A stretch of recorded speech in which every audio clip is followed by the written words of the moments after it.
At the moment, the club are looking at who they can offload in the January transfer window. While I think you'd normally get a little bit of to-in and fro-in normally, the club are clearly looking to get some cash to bring players in. It's got a whiff of a car boot sale about it in many respects. It's got a whiff of when you get a little bit skint and you start selling everything off on eBay to try and get yourself a little bit of money. It smacks a little bit of that, because some of the players listed here are not going to bring in much money at all. In fact, I'm not very sure that anybody's going to want these players. But before I get into that, this video is sponsored by the OneFootball app. The link is in the description below. It's free. Absolutely free. In fact, it's a good app to have on during the transfer window, because it tells you absolutely everything and gives you notifications to your phone. So, when West Ham do go and sign Nigel Quasi or Peter Crouch, you'll know about it straight away. But it's not the players coming in that this is about. It's the players going out. And I'll refer here to a Claret and Hugh article. It's basically saying Hammers are struggling to find cash. West Ham's chances of raising cash to help the transfer window in this winter, given the players that look obvious candidates for the exit door. First of all, we have Mr. Carlos Sanchez, who's out of contract in the summer after making, how many is that? 12 Premier League appearances, and he's probably worth less than 1 million. I thought this was a terrible signing, by the way, Carlos Sanchez. I understand he was there as Declan Rice's understudy and whatnot. But I'm not entirely sure that was the case. I think looking at the very start of Manuel Pellegrini's first few games, Declan Rice came in. Declan Rice was dropped. There was no real thought at the start of Pellegrini's first few games, when he was really struggling, that Declan Rice was going to spend a long period of time at central midfield. You've got to cast back and remember, at the time, David Moyes had played him at centre-back. I think the majority of us thought that he was going to go back and play at centre-back. We were looking at Carlos Sanchez, and if you remember Gary Medel, I think these two players were highlighted as if they were playing, maybe fight it out with Pedro Obiang in the middle, amongst others. The guy's on £75,000 a week, and I tell you what, he's barely earned a fiver of that as far as I'm concerned. He's generally been very, very poor. I think in one of the friendlies, he looked all right. He came on as sub once and looked all right again. But we will not get any money for him. We won't even get £1 million for him, because anybody that wants to bring him in is certainly not going to value him at the same amount we do, which is £75,000 a week. He was overpaid, completely overpaid. If we get rid of him, the best we can hope for is that we pay off his wages and maybe make a deal where we don't pay the last 2 or 3 months of it and save ourselves 200 grand or something like that. But there is no way anybody's coming in and paying big money for him. When I say big money, I mean £1 million or anything, without us subsidising his wages. The other one they're looking to try and sell off is Albion Ajeti.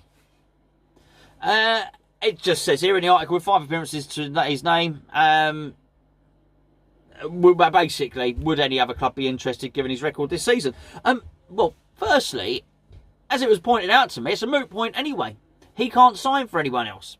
Well, he can, actually, as Gio said, but he just can't play for them. Because you are not allowed to play for 3 clubs within the same season. And he's already played for Basel. And he's played for us. I know you missed it, but he did actually play for us, by the way. So he can't sign for anyone else. We're stuck with him and he's stuck with us. It was just a bad signing. A lack of foresight. Doesn't fit our system. Doesn't fit the manager's plans. I don't know who's...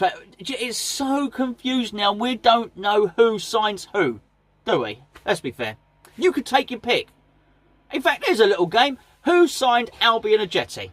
Was it A, Manuel Pellegrini, B, Huselos, C, David Sullivan, or D, Jack Sullivan? We don't know, do we? Could have been any of them. I don't know. But anyway, he's not going anywhere. And if he did, we wouldn't get our 7-8 million back. Is that what we paid for him? Something like that. I don't know. Depends which paper you read, really, doesn't it? But we're not getting that back. So we're not generating much income so far, are we? Not much has come in for Sanchez. Not much has come in for Ajeti. And then it goes on to say Roberto, of course, is another. But hopes of getting rid of him are about as unlikely as it gets. Well, of course. He's another one we're stuck with. This is why it's important to bring the correct players in. Because if they don't work out, you ain't getting rid of them. And before we blame it all on Huselos, we had the same thing with Andy Carroll. He was on such high wages we couldn't get rid of him. That's not new, by the way. We paid Freddie Ljungberg and Kieran Dyer loads and loads of money to basically not play. It's a West Ham thing. It's part of the West Ham, the Hammer's curse, or whatever one you believe. The other one that they're looking to get rid of is Jack Wilshere. This is bizarre in the extreme. Who on earth is going to bid any money for Jack Wilshere? Who is going to take Jack Wilshere considering he's on £100,000 a week? We're back.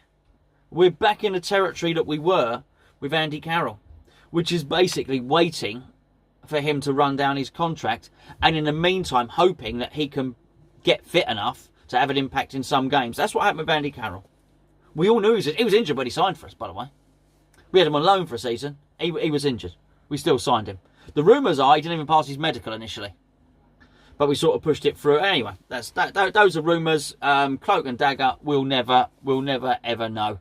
It was rumoured at the time that Sam Allardyce really pushed the boat to get him. So I'm not blaming David Sullivan for that one. Sam Allardyce really pushed that through. There was David Sullivan didn't want to buy him. David Sullivan was convinced that Wilfred Boney was the one that he wanted. Wilfred Boney was he thought he was going to be the one to take the Premier League by storm. But so yeah, we don't blame Andy Carroll.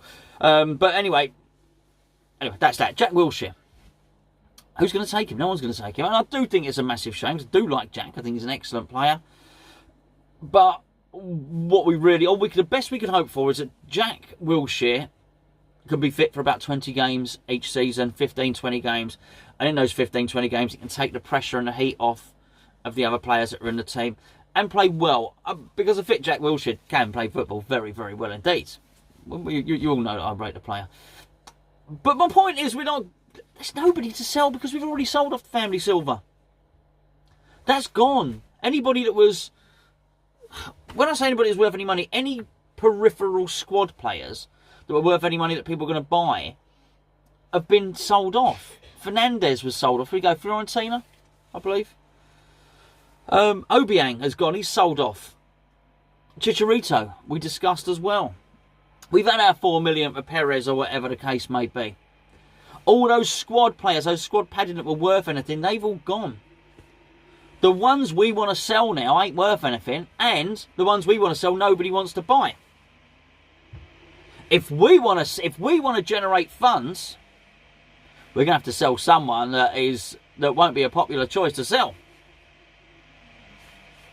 It may well be Declan Rice. It may well be I don't know, Balbuena or Diop or somebody like that.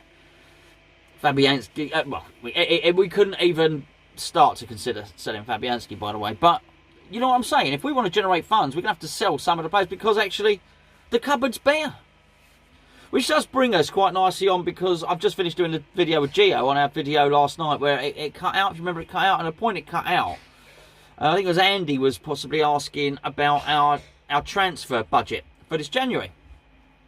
And yeah, anyway, we had some technical difficulties, and I didn't have a chance to really have a good think about it. But whilst I was trying to get my laptop and Skype to work, I did think about it. And I think this January is going to be very interesting, actually. Because I remain convinced that the owners can't take their £43 million out. They can't.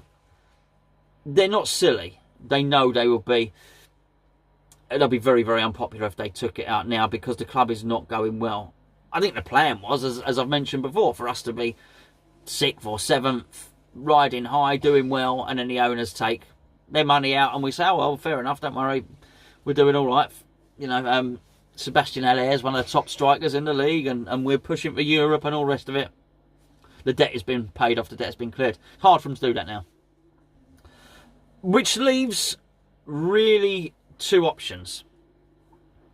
Are they deferring the money for PR purposes? So they basically don't want to take it out because they don't want to upset the fans. if they're going to do that, they might just defer the payment until the summer. When the heat's off. Wait and see if we're safe, then do the payment. By which time you've had another bit of Sky revenue come in. So in essence, you don't pay yourself the money. But you sort of keep it there and keep it in the club. But for them to do that, they've got to not sign anyone this January. So they still do what they were doing. They just don't pay the money. They pay it out at a later date so as they don't look bad. Still the same thing. West Ham are still just as skint. They still get their money back. But it might look a bit better because they can dress it up. They can garnish it with a few new players in the summer that were going to be bought out of next year's Sky money anyway, if we're in the Premier League. And if we get the Sky money, of course, let's just say that now as a caveat. The other thing that they do is they defer the money for a couple of seasons. Defer the 45, 43 million, whatever it is, and go and spend that on players. I think if they do that, if they defer it now, I don't think they defer it and then spend the money in the summer. I think they defer it now and they spend the money now.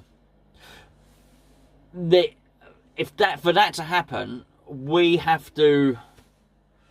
Well, I certainly have to. I have to believe that they've been scared, that they're worried about the current situation, that they're worried about the position that we find ourselves in, that they still think there's a possibility of relegation. And I do find it hard to believe because I was going to say it hasn't crossed their mind. I think it's clearly crossed their mind, but I don't think they really believe it. When we were in trouble, and I think we still are in trouble, by the way, because we've got a whole round of games to play where we don't play. We could find ourselves, albeit with a game in hand, back down in the smelly stuff.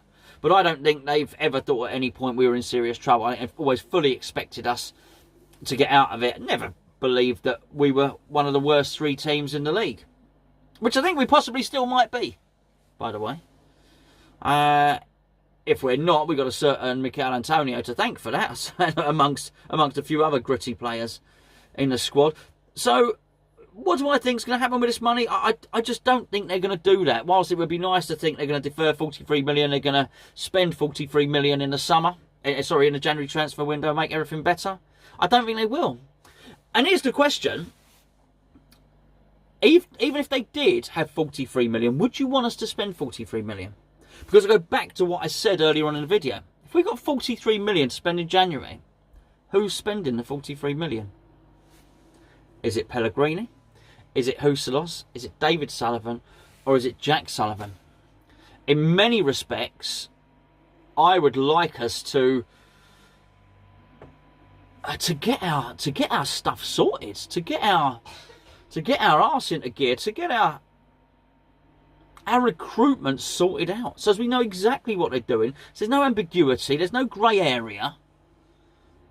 We know exactly who's buying the players, and he's the one that buys the players. They've been assessed. I just think, do you know what? If it looks like we're going to be safe, if we can't do that, if we're going to have a bit of money to spend, I want us to spend the next few months sorting out our identification process, which sort of harks back to the video that I did yesterday lunchtime. Right, I'm going to leave you there. What else have we got? I don't know what's going on over the weekend. I'll try and do another video over the weekend. Myself and G will be doing lots of videos. We're going to try and keep the content flowing, even though it's a break for West Ham. I keep thinking it's an international break, but it's not, is it? But it certainly is a break for West Ham. So we will keep the content flowing. We'll keep the videos coming. There's certainly going to be lots more to discuss. And if you haven't checked it out, go and check out on the main channel. Myself and Gio did a video where we discussed the players that possibly might be coming in, rather than the possibility of players leaving, as I have done in this one. I will catch up with you very, very soon.